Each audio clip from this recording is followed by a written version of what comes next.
Hello বন্ধুরা, রূপকথার ব্লগে তোমাদের জানাই স্বাগত। তো আজকে আমরা চলে গিয়েছিলাম একটি শ্রাদ্ধ বাড়িতে। শ্রাদ্ধ বাড়িটা আমাদের বাড়ি থেকে জাস্ট কিছুটা মিনিটেরই রাস্তায় ছিল। এই গ্রাম অঞ্চলের এই দৃশ্য দেখতে জাস্ট দারুণ লাগে। এখানে অনেক দিন পর এসে অনেকজনের সাথে দেখা হলো, অনেক কাছের মানুষের সঙ্গে অনেকক্ষণ ধরে আমরা কথা বললাম, গল্প করলাম। এবার চলো আস্তে আস্তে আমরা খাওয়ার লাইনের দিকে চলে যাই। এখানে এসে দেখি প্রচণ্ড ভিড় এবং অনেক রোদ ছিল। এখানে আমি মাথায় ঘোমটা দিয়ে দাঁড়িয়েছিলাম, কারণ এত রোদ ছিল যে সে না বলার মতো। তোমরা তো দেখতেই পাচ্ছ। এখানে আমার ভাইও দাঁড়িয়েছিল পাশে, ঠিক আছে।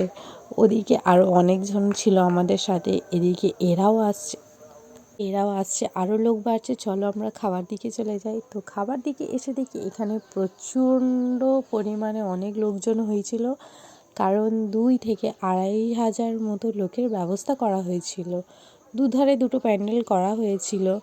এখানে এই বেচারাগুলো খাওয়ার লাইন পায়নি বলে ওনারা দাঁড়িয়েছিল। তো চলো ওরা দাঁড়িয়ে থাকুক, আমরা খেয়ে নিই। এখানে প্রথমেই আমাদের সাদা ভাত ও শুক্তো দিয়ে দেয়, এবং শুক্তোটা বেশ খুব সুন্দরই ছিল। মেন ব্যাপারটা কী বলুন তো, আমি খেতে খেতে কোনোদিনও ভিডিও বানাতে পারি না, তাই তোমাদের দাদাভাই ভিডিওটা করে দিচ্ছিল, আমি খাচ্ছিলাম মজা করে। এরপর মাছ দিয়ে মুগের ডাল করেছিল, সেটাও খুব সুন্দর হয়েছিল। তারপরে দিয়েছিল এঁচোড় চিংড়ির তরকারি দিয়েছিল, সেটাও খুবই সুন্দরই হয়েছিল। ক্যাটারিংওয়ালারা খুব সুন্দরভাবে পরিবেশন করেছিল, এবং খাবার দাবারও খুব সুন্দর স্বাদ হয়েছিল।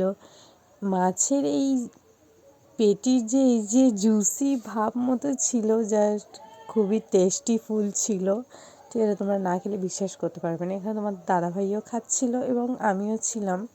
আমি তো থাকবোই, কারণ আমরা দুজনেই গেছিলাম না, ওই কারণে। এখানে আমাদের একটা ছোট্ট একটা ভাইয়ের সাথে দেখা হয়েছিল, এবং এটা তার দিদি। দিদিটা বড্ড চুপচাপ ছিল, যাই হোক, কিন্তু ভাইটা অনেক ভালো ছিল। এখানে আমাদের মাংস দিয়ে দেওয়া হয়, চিকেনটাও খুব সুন্দর ছিল। চাটনি দিয়েছে, চাটনির সঙ্গে পাঁপড় না দিলে কেমন একটা লাগে না। পাঁপড় দিয়েছে, বাট অল্প দিয়েছিল, আরেকটু দিলে ভালো হতো। যাই হোক, খাবার দাবার খুবই সুন্দর ছিল। পায়েসও দিয়ে দিল। মিষ্টি কার কার খেতে ভালো লাগে সবাই জানিও। আমি তো একটা দুটো মিষ্টি খেলে হয় না, আমার 4টে না হলে আমার হয়ই না। তো তোমরা কটা মিষ্টি খেতে পারো সেটা বলো। শেষমেশ আমরা হাজমোলা খেয়ে সেখান থেকে